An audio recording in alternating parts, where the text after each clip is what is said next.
20 का? जी definitely structure negative है। In fact दोनों अगर बजाज फिनसर्व और बजाज ट्विंस का देखें, एक क्लियरली स्विंग लो का ब्रेकडाउन आज वापस हुआ जो कि 5600 का था।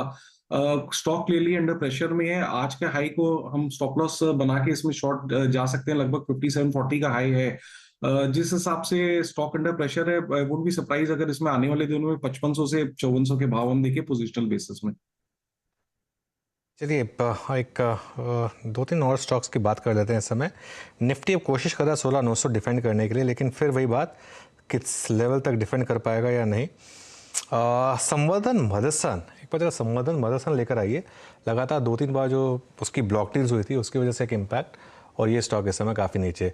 अब एक काम करते हैं, अगर TCS पर बात कर लेते हैं। चलिए, क्योंकि फ्राइडे को हमने इस पर बात की थी और थर्सडे नाइट को जो डेवलपमेंट हुई थी, देश की सबसे बड़ी कंपनी IT कंपनी TCS में लीडरशिप चेंज हुआ था। TCS के MD और CEO राजेश गोपीनाथन ने अचानक इस्तीफ़ा दे दिया, सबको चौंका दिया उस इस्तीफे ने।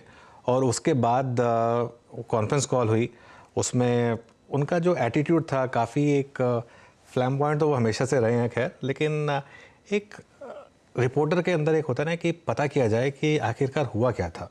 तो हमारी सहयोगी हैं चंद्रा श्रीकांत जी, मनी कंट्रोल की टेक एडिटर हैं वो, और उन्होंने जिम्मा उठाया सबसे पहले ये काम करने का, और आज बाकी पब्लिकेशंस ने उनकी स्टोरी को फॉलो अप भी किया है। तो चंद्रा, गुड मॉर्निंग, बताइए क्या स्कूप निकाला आपने फिर? गुड मॉर्निंग अनुज। जैसे कि आपने बताया, TCS के 55 साल के इतिहास में उनका सिर्फ 4 CEOs रहे हैं, और अगर आप राजेश गोपीनाथन को देखेंगे तो उनके कार्यकाल में अभी भी 4 साल बाकी थे। इसीलिए उनके इस्तीफे ने सबको हैरान कर दिया था, आश्चर्यचकित कर दिया था। अगर आप कंपनी और राजेश गोपीनाथन को देखेंगे तो उन्होंने बताया कि ये थकावट की वजह से है, क्योंकि मैंने 40 क्वार्टर्स अर्निंग किया है, मैं पक गया हूँ, कुछ नया करना चाहता हूँ, मेरे काम से रुचि उठ गई है। लेकिन मैंने अपने सूत्रों से बात की थर्सडे से लेकर शनिवार तक, जब हमने ये स्टोरी मनी कंट्रोल पे चलाई, और मुझे पता चला कि राजेश गोपीनाथन इस्तीफा इसलिए दिया क्योंकि इसके 4-5 मुख्य कारण थे। ऐसा नहीं था कि वो थक गए थे या पक गए थे।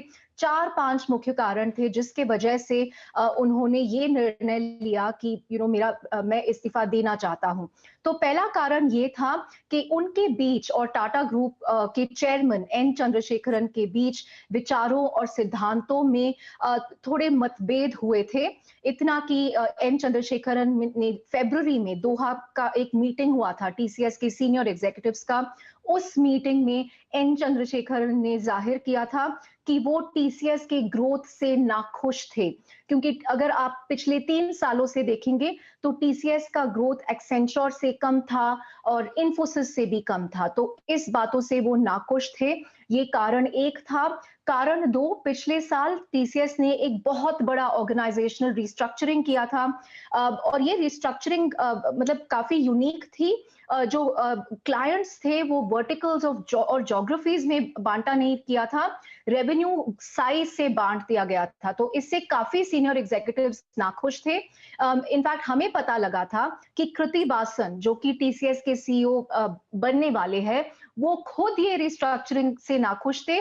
इसलिए उन्होंने अपने वर्टिकल BFSI, जो TCS को 40% रेवेन्यू देती है, उसको बाहर रख दिया ये रिस्ट्रक्चरिंग से।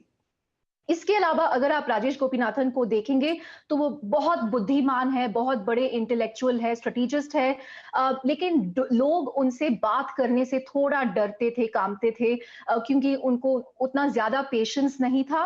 और अगर आप उनको देखेंगे तो वो ज्यादा CFO रह चुके हैं, इसीलिए उनको मार्जिन्स की परेशानी थी, फाइनेंशियल्स की परेशानी थी, इसलिए वो बड़े डील्स जो कि लो मार्जिन थे वो नहीं लेते थे।